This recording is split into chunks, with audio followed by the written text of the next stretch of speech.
All right, welcome to another episode of Mike Reads. Tonight we'll be continuing in our series of Adam Smith's The Wealth of Nations with Chapter 5 entitled Of the Real and Nominal Price of Commodities, or of Their Price in Labor and their Price in Money. So let's dive right in. Every man is rich or poor according to the degree in which he can afford to enjoy the necessaries, conveniencies, and amusements of human life. But after the division of labor has once thoroughly taken place, it is but a very small part of these with which a man's own labor can supply him. The far greater part of them he must derive from the labor of other people, and he must be rich or poor according to the quantity of that labor which he can command, or which he can afford to purchase. The value of any commodity, therefore, to the person who possesses it, and who means not to use or consume it himself, but to exchange it for other commodities, is equal to the quantity of labor which it enables him to purchase or command. Labor, therefore, is the real measure of exchangeable value of all commodities. The real price of everything, what everything really costs to the man who wants to acquire it, is the toil and trouble of acquiring it. What everything is really worth to the man who has acquired it and who wants to dispose of it or exchange it for something else is the toil and trouble which it can save to himself, and which it can impose upon other people. What is bought with money or with goods is purchased by labor, as much as what we acquire by the toil of our own body. That money or those goods indeed save us this toil. They contain the value of a certain quantity of labor which we exchange for what is supposed at that time to contain the value of an equal quantity.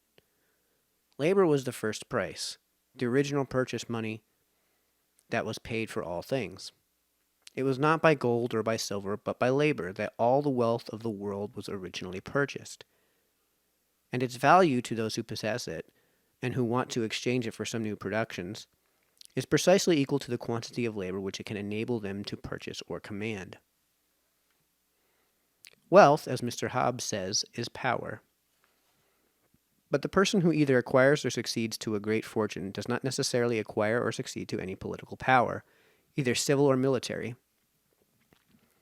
His fortune may, perhaps, afford him the means of acquiring both, but the mere possession of that fortune does not necessarily convey to him either. The power which that possession immediately and directly conveys to him is the power of purchasing, a certain command over all the labor, or over all the produce of labor which is then in the market. His fortune is greater or less precisely in proportion to the extent of this power, or to the quantity either of other men's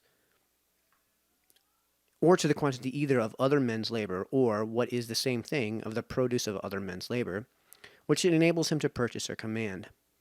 The exchangeable value of everything must always be precisely equal to the extent of this power which it conveys to its owner. But though labor be the real measure of the exchangeable value of all commodities, it is not that by which their value is commonly estimated. It is often difficult to ascertain the proportion between two different quantities of labor. The time spent in two different sorts of work will not always alone determine this proportion. The different degrees of hardship endured and of ingenuity exercised must likewise be taken into account. There may be more labor in an hour's hard work than in 2 hours' easy business, or in an hour's application to a trade which it costs 10 years to labor to learn, than in a month's industry at an ordinary and obvious employment. But it is not easy to find any accurate measure either of hardship or ingenuity. In exchanging indeed the different productions of different sorts of labor for one another, some allowance is commonly made for both. It is adjusted, however, not by any accurate measure, but by the higgling and bargaining of the market, according to that sort of rough equality which, though not exact, is sufficient for carrying on the business of common life. Every commodity, besides, is more frequently exchanged for, and thereby compared with, other commodities than with labor. It is more natural, therefore, to estimate its exchangeable value by the quantity of some other commodity than by that of the labor which it can purchase. The greater part of people, too, understand better what is meant by a quantity of a particular commodity than a quantity of labor. The one is a plain, palpable object, the other an abstract notion, which, though it can be made sufficiently intelligible, is not altogether so natural and obvious. But when barter ceases and money has become the common instrument of commerce, every particular commodity is more frequently exchanged for money than for any other commodity. The butcher seldom carries his beef or his mutton to the baker or the brewer in order to exchange for them for bread or for beer. But he carries them to the market, where he exchanges them for money, and afterwards exchanges that money for bread and for beer. The quantity of money which he gets for them the quantity of money which he gets for them regulates to the quantity of bread and beer which he can afterwards purchase. It is more natural and obvious to him, therefore, to estimate their value by the quantity of money, the commodity for which he immediately exchanges them, than by that of bread and beer, the commodities for which he can exchange them only by the intervention of another commodity, and rather to say that his butcher's meat is worth 3 pence or 4 pence a pound, than that it is worth 3 or 4 pounds of bread or 3 or 4 quarts of small beer. Hence it comes to pass that this exchangeable value of every commodity is more frequently estimated by the quantity of money than by the quantity either of labor or of any other commodity which can be had in exchange for it. Gold and silver, however, like every other commodity, vary in their value, are sometimes cheaper and sometimes dearer, sometimes of easier and sometimes of more difficult purchase. The quantity of labor which any particular quantity of them can purchase or command, or the quantity of other goods which it will exchange for, depends always upon the fertility or barrenness of the mines which happen to be known about the time when such exchanges are trade. The discovery of the abundant mines of America reduced, in the 16th century, the value of gold and silver in Europe to about a third of what it had been before. As it cost less labor to bring those metals from the mine to the market, so when they were brought thither, they could purchase or command less labor. And this revolution in their value, though perhaps the greatest, is by no means the only one of which history gives some account. But as a measure of quantity, such as the natural foot, fathom, or handful, which is continually varying in its own quantity, can never be an accurate measure of the quantity of other things. So a commodity which is itself continually varying on its own value can never be an accurate measure of the value of other commodities. Equal quantities of labor at all times and places must be said to be of equal value to the laborer. In his ordinary state of health, strength, and spirits, in the ordinary degree of his skill and dexterity, he must always lay down the same portion of his ease, his liberty, and his happiness. The price which he pays must always be the same, whatever may be the quantity of goods which he receives in return for it. Of these, indeed, it may sometimes purchase a greater and sometimes a smaller quantity, but it is their value which varies, not that of the labor which purchases them. At all times and places that is dear, which it is difficult to come at, or which it costs more labor to acquire, and that cheap which is to be had easily or with very little labor. Labor alone, therefore, never varying in its own value, is alone the ultimate and real standard by which the value of all commodities can at all times and places be estimated and compared. It is their real price. Money is their nominal price only. But though equal quantities of labor are always of equal value to the laborer, yet to the person who employs him they appear sometimes to be of greater and sometimes of smaller value. He purchases them sometimes with a greater and sometimes with a smaller quantity of goods, and to him the price of labor seems to vary like that of all other things. It appears to him dear in the one case and cheap in the other. In reality, however, it is the goods which are cheap in one case and dear in the other. In this popular sense, therefore, labor, like commodities, may be said to have a real and nominal price. Its real price may be said to consist in the quantity of the necessaries and conveniencies of life which are given for it, its nominal price in the quantity of money. The laborer is rich or poor, is well or ill rewarded in proportion to the real, not the nominal price of his labor. The distinction between the real and nominal price of commodities and labor is not a matter of mere speculation, but may sometimes be of considerable use in practice.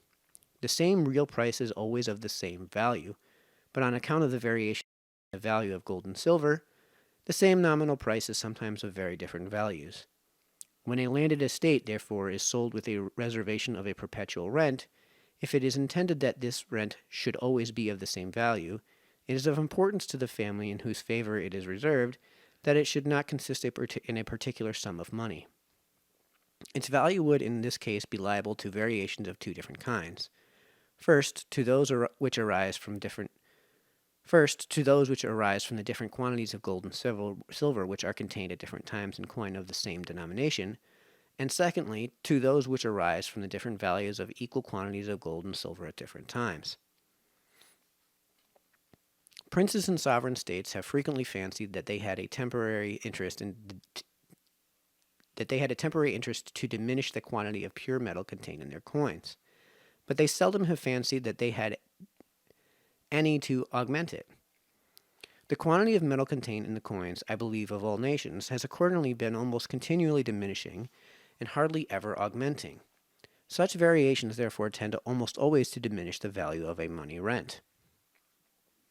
The discovery of mines in America diminished the value of gold and silver in Europe. This diminution, it is commonly supposed, though I apprehend without any certain proof, is still going on gradually, and is likely to continue to do so for a long time. Upon this supposition, therefore, such variations are more likely to diminish than to augment the value of a money rent, even though it should be stipulated to be paid, not in such a quantity of coin money of such a denomination, in so many pounds sterling, for example, but in so many ounces either of pure silver or of silver of a certain standard. The rents which have been reserved in corn have preserved their value much better than those which have been reserved in money, even where the denomination of the coin has not been altered. By the 18th of Elizabeth, it was enacted that a third of the rent of all college leases should be reserved in corn to be paid either in kind or according to the current prices at the nearest public market. The money arising from this corn rent, though originally but a third of the whole, is in the present times, according to Dr. Blackstone, commonly near double of what arises from the other 2/3. The old money rents of colleges must, according to this account, have sunk almost to a fourth part of their ancient value, or are worth little more than a fourth part of the corn which they were formerly worth. But since the reign of Philip and Mary, the denomination of the English coin has undergone little or no alteration, and the same number of pounds, shilling, and pence have contained very nearly the same quantity of pure silver. This degradation, therefore, in the value of money rents of colleges has arisen altogether from the degradation of the value of silver. When the degradation in the value of silver is combined with the diminution of the quantity of it contained in the coin of the same denomination, the loss is frequently still greater. In Scotland, where the denomination of the coin has undergone much greater alterations than it ever did in England and in France, where it has undergone still greater than it ever did in Scotland, some ancient rents, originally of considerable value, have in this manner been reduced almost to nothing. Equal quantities of labor will at distant times be purchased more nearly with equal quantities of corn, the subsistence of the labor than with equal quantities of gold and silver, or perhaps any other commodity. Equal quantities of corn, therefore, will at distant times be more nearly of the same real value, or enable the possessor to purchase or command more nearly the same quantity of labor of the other people. They will do this, I say, more nearly than equal quantities of almost any other commodity, for even equal quantities of corn will not do it exactly. The subsistence of the laborer, or the real price of labor, as I shall endeavor to show hereafter, is very different upon different occasions, more liberal in a society advancing to opulence than in one that is standing still, and in one that is standing still than in one that is going backwards. Every other commodity, however, will at any particular time purchase a greater or smaller quantity of labor in proportion to the quantity of subsistence which it can purchase at the time. A rent, therefore, reserved in corn is liable only to the variations in the quantity of labor which a certain quantity of corn can purchase. But a rent reserved in any other commodity is liable not only to the variations in quantity of labor which any particular quantity of corn can purchase, but to the variations in the quantity of corn which can be purchased by any particular quantity of that commodity. Though the real value of a corn rent, it is to be observed, however, varies much less from century to century than that of a money rent, it varies much more from year to year. The money price of labor, as I shall endeavor to show hereafter, does not fluctuate from year to year with the money price of corn, but seems to be everywhere accommodated, not to the temporary or occasional, but to the average or ordinary price of that necessary of life. The average or ordinary price of corn, again, is regulated, as I shall likewise endeavor to show hereafter, by the value of silver, by the richness or barrenness of the mines which supply the market with that metal, or by the quantity of labor which must be employed, and consequently of corn which must be consumed in order to bring any particular quantity of silver from the mine to the market. But the value of silver, though it sometimes varies greatly from century to century, seldom varies much from year to year, but frequently continues the same, or very nearly the same, for half a century or a century together.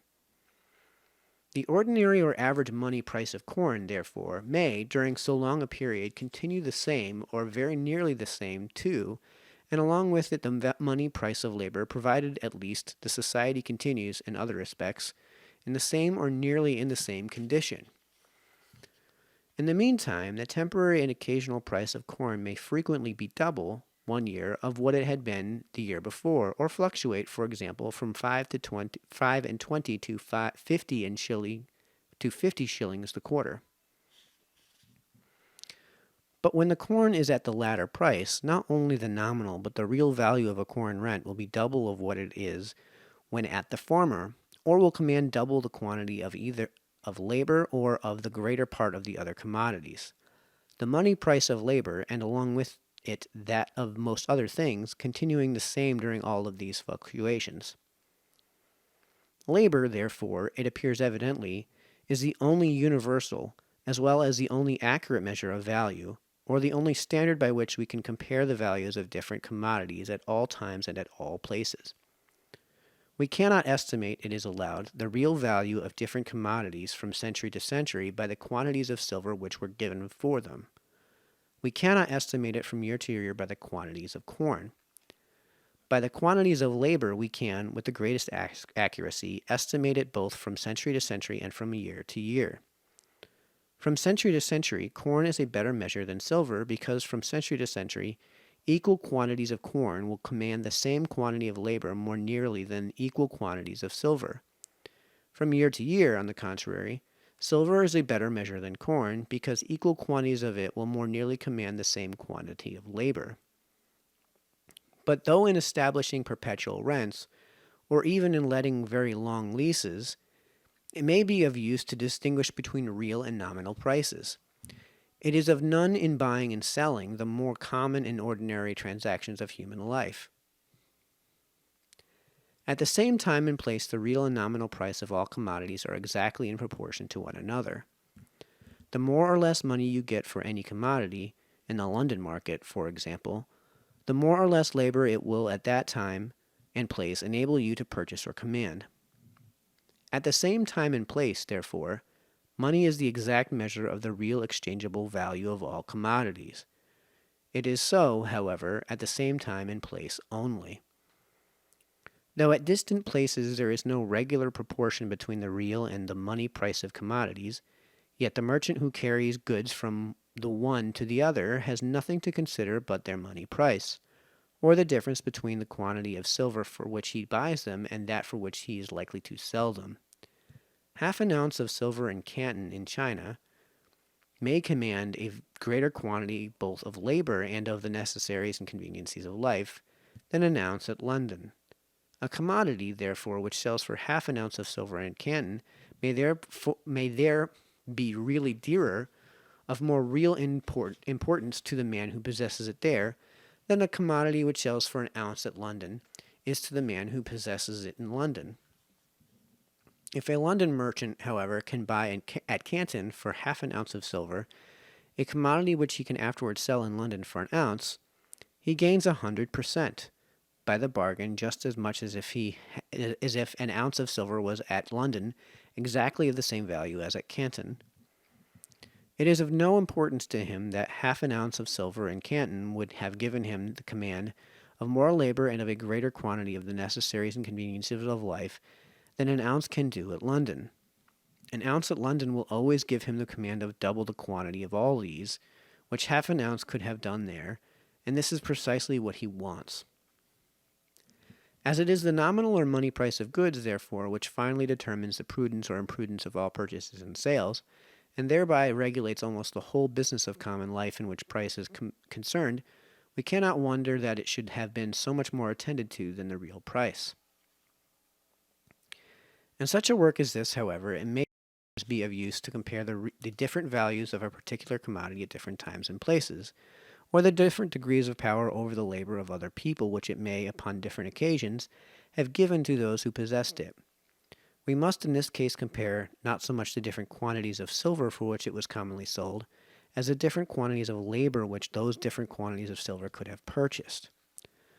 But the current prices of labor at distant times and places can scarce ever be known with any degree of exactness.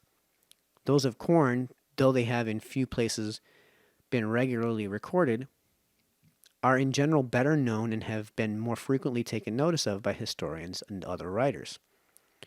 We must generally, therefore, content ourselves with them, not as being always exactly in the same proportion as the current prices of labor, but as being the nearest approximation which can commonly be had to that proportion. I shall hereafter have occasion to make several comparisons of this kind. In the progress of industry, commercial nations have found it convenient to coin several different metals into money: gold for larger payments, silver for purchases of moderate value, and copper or some other coarse metal for those of still smaller consideration. They have always, however, considered one of those metals as more peculiarly the measure of value than any of the other two, and this preference seems generally to have been given to the metal which they happened first to make use of as the instrument of commerce. Having once begun to use it as their standard, which they must have done when they had no other money, they have generally continued to do so even when the necessity was not the same. The Romans are said to have had nothing but copper money till within 5 years before the First Punic War, when they first began to coin silver. Copper, therefore, appears to have continued always the measure of value in that republic. At Rome, all accounts appear to have been kept, and the value of all estates to have been computed either in asses or in sestertii. The as was always the denomination of a copper coin. The word sestertius signifies 2 asses and a half. Though the sestertius, therefore, was originally a silver coin, its value was estimated in copper. At Rome, one who owed a great deal of money was said to have a great deal of other people's copper. The northern nations who established themselves upon the ruins of the Roman Empire seem to have had silver money from the first beginning of their settlements, and not to have known either gold or copper coins for several ages thereafter. There were silver coins in England in the time of the Saxons, but there was little gold coined until the time of Edward III, nor any copper till that of James I of Great Britain. In England, therefore, and for the same reason, I believe, in all other modern nations of Europe, all accounts are kept, and the value of all goods and of all estates is generally computed in silver. And when we mean to express the amount of a person's fortune, we seldom mention the number of guineas, but the number of pounds sterling which we suppose would be given for it. Originally, in all countries, I believe, a legal tender of payment could be made only in the coin of that metal, which was peculiarly considered as the standard or measure of value. In England, gold was not considered as legal tender for a long time after it was coined into money. The proportion between the values of gold and silver money was not fixed by any public law or proclamation, but was left to be settled by the market. If a debtor offered payment in gold, the creditor might either reject such payment altogether, or accept of it at such a valuation of the gold as he and his debtor could agree upon. Copper is not at present a legal tender, except in the exchange of the smaller silver coins. In this state of things, the distinction between the metal which was the standard and that which was not the standard was something more than a nominal distinction. In process of time, and as people became gradually more familiar with the use of the different metals in coin, and consequently better acquainted with the proportion between their respective values, it has in most countries, I believe, been found convenient to ascertain this proportion, and to declare by a public law that a guinea, for example, of such a weight and fineness should exchange for 1 in 20 shillings, or be a legal tender for a debt of that amount. In this state of things, and during the continuance of any one regulated proportion of this kind, the distinction between the metal which is the standard and which is not the standard becomes little more than a nominal distinction. In consequence of any change, however, in this regulated proportion, this distinction becomes, or at least seems to become, something more than nominal again.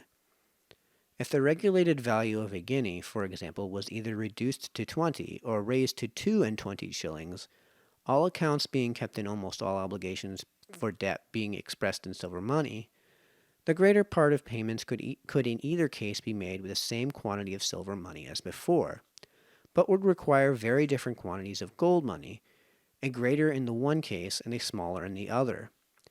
Silver would appear to be more invariable in its value than gold. Silver would appear to measure the value of gold, and gold would not appear to measure the value of silver. The value of gold would seem to depend on the quantity of silver which it would exchange for, and the value of silver which would not seem to depend upon the quantity of gold which it would exchange for.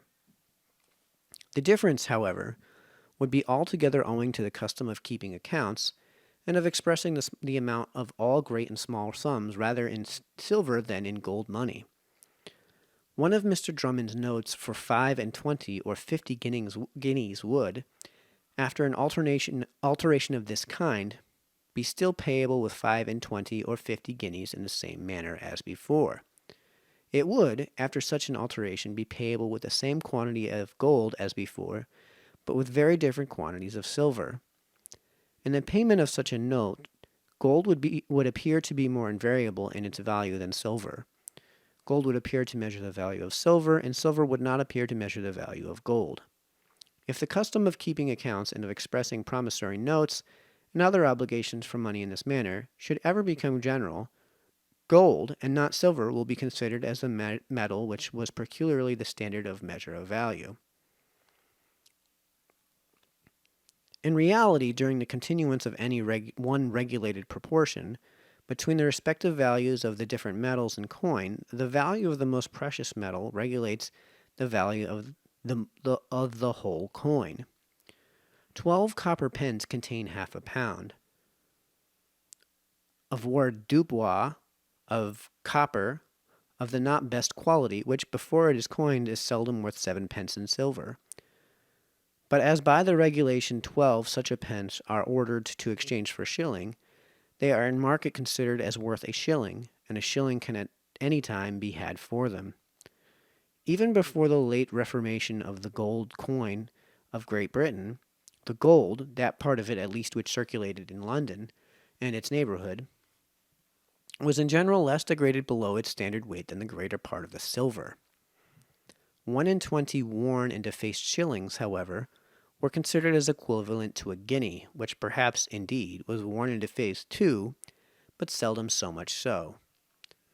The late regulations have brought the gold coin as near perhaps to its standard weight as it is possible to bring the current coin of any nation, and the order to receive no gold at the public offices but by weight is likely to preserve it so, as long as that order is enforced. The silver coin still continues at the same worn and degraded state as before the reformation of the gold coin. In the market, however, 1 in 20 shillings of this degraded silver coin are still considered as worth a guinea of this excellent gold coin.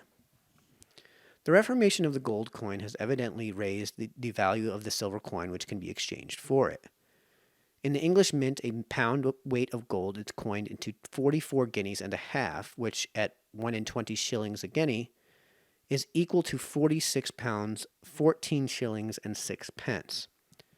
An ounce of such gold coin, therefore, is worth £3 pounds, 17 shillings, and 10.5 pence in silver.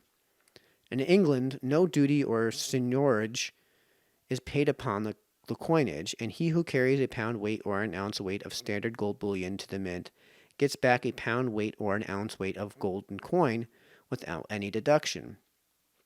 3 pounds 17 shillings and 10 pence halfpenny in an ounce, therefore, is said to be the mint price of gold in England, or the quantity of gold which the mint gives in return for the standard gold bullion.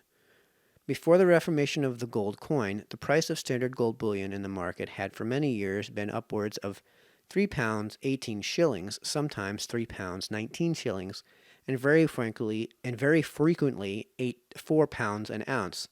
That sum, it is probable, in the worn and degraded gold coin, seldom containing more than an ounce of standard gold.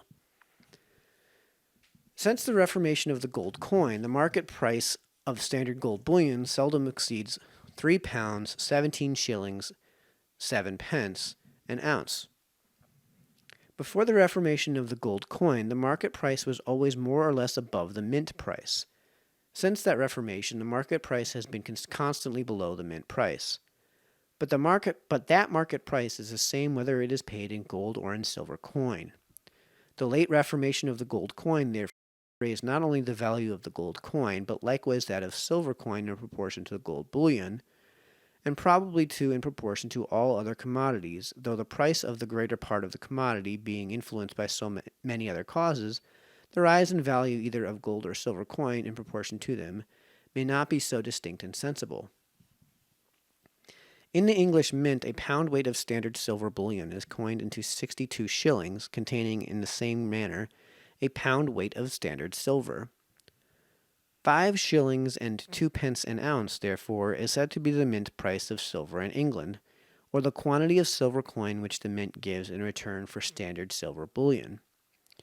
Before the reformation of the gold coin, the market price of standard silver bullion was, upon different occasions, 5 shillings and 4 pence, 5 shillings and 5 pence, 5 shillings and 6 pence, 5 shillings and 7 pence, and very often 5 shillings and 8 pence an ounce.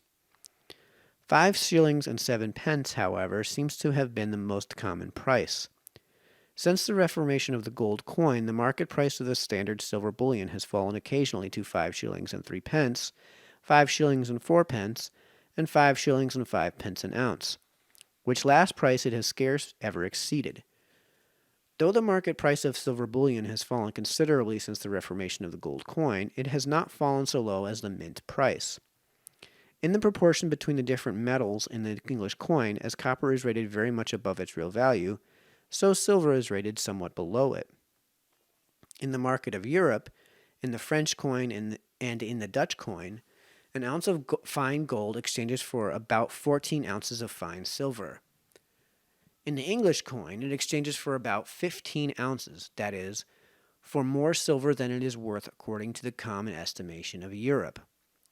But as the price of copper in bars is not, even in England, raised by the high price of copper in the English coin, so the price of silver in bullion is not sunk by the low rate of silver in English coin. Silver in bullion still preserves its proper proportion to gold, for the same reason that copper in bars preserves its proportion to silver. Upon the reformation of the silver coin in the reign of William III, the price of silver bullion still continued to be somewhat above the mint price. Mr. Locke imputed with this high price to the permission of exporting silver bullion, and to the prohibition of exporting silver coin.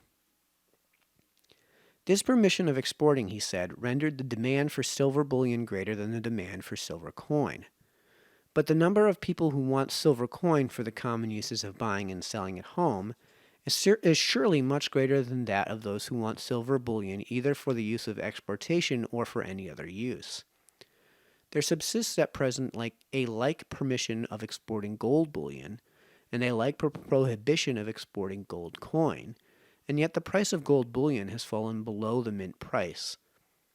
But in English coin, silver was then, in the same manner as now, underrated in proportion to gold, and the gold coin, which at that time too was not supposed to require any reformation, regulated then as well as now the real value of the whole coin. As the reformation of the silver coin did not then reduce the price of silver bullion to the mint price, it is not very probable that a like reformation will do so now. Were the silver coin brought back as near to its standard weight as the gold, a guinea, it is probable, would, according to the present proportion, exchange for more silver in coin than it would purchase in bullion.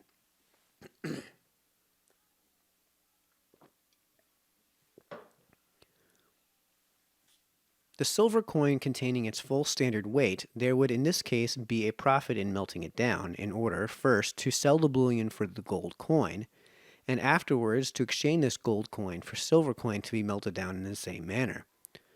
Some alteration in the present proportion seems to be the only method of preventing this inconveniency.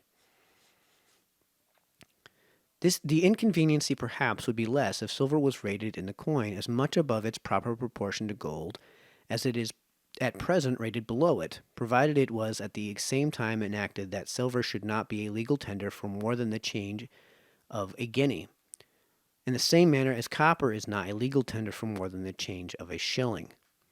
No creditor could in this case be cheated in consequence of the high valuation of silver in coin, as no creditor can at present be cheated in consequence of the high valuation of copper. The bankers only would suffer by this regulation.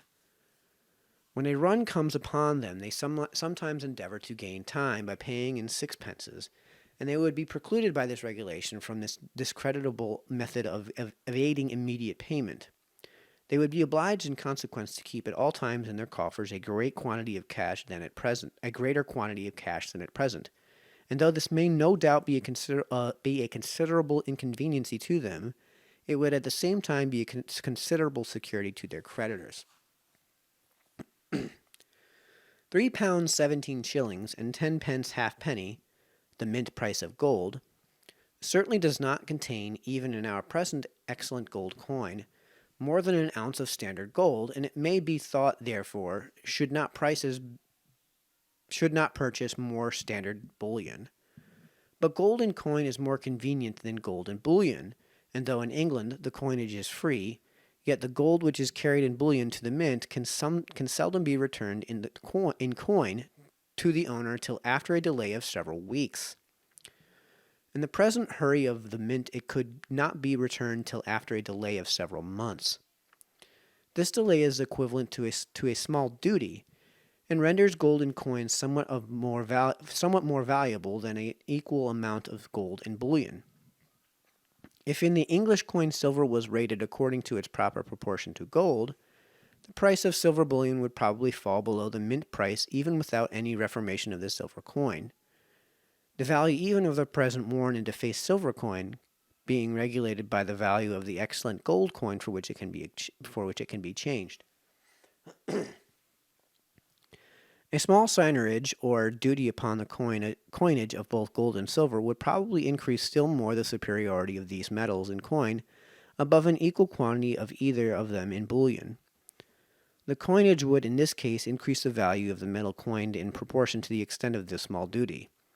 For the same reason that the fashion increases the value of plate in proportion to the price of that fashion.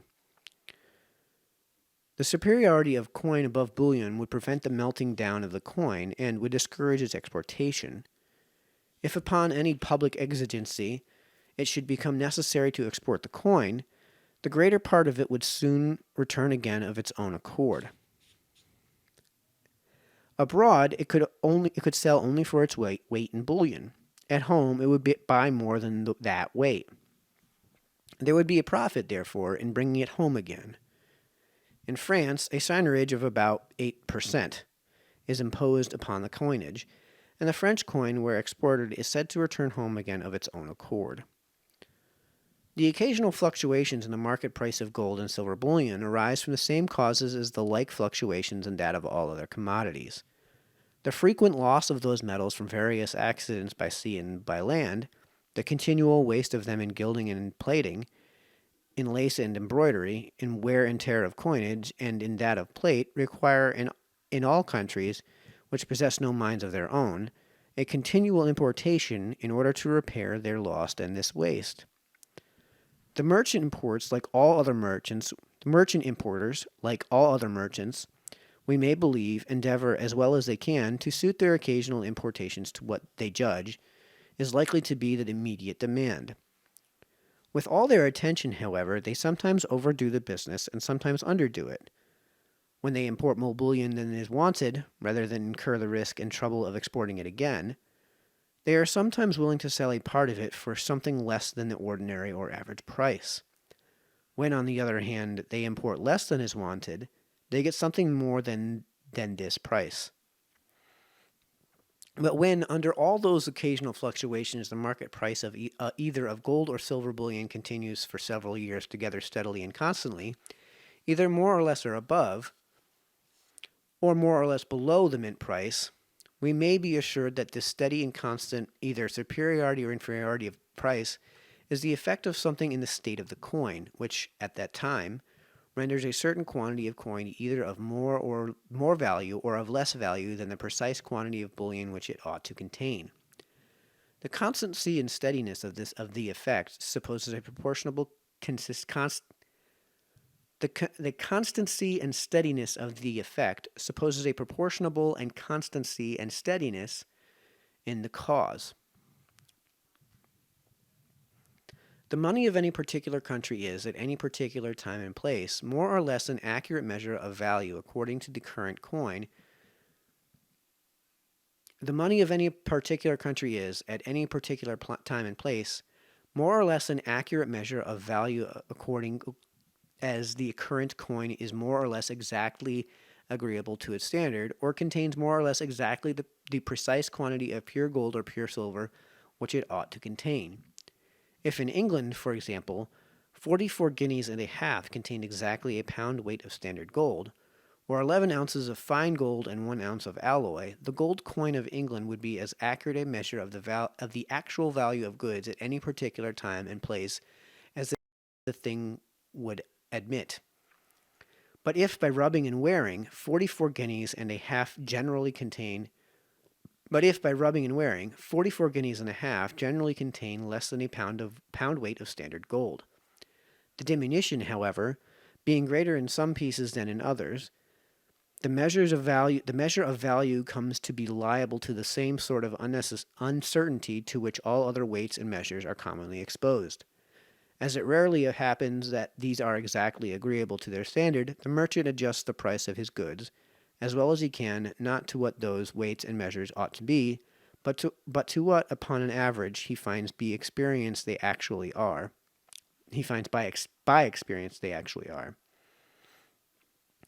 In consequence of a like disorder in the coinage, the price of goods comes, in the same manner, to be adjusted not to the quantity of pure gold or silver which the coin ought to contain, but to that which, upon an average, it is found by experience it actually does contain.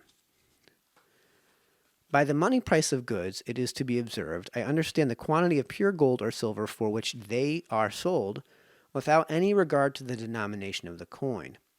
6 shillings and 8 pence, for example, at the time of Edward I, I consider as the same money price with a pound sterling in the present times, because it contained, as nearly as we can judge, the same quantity of pure silver.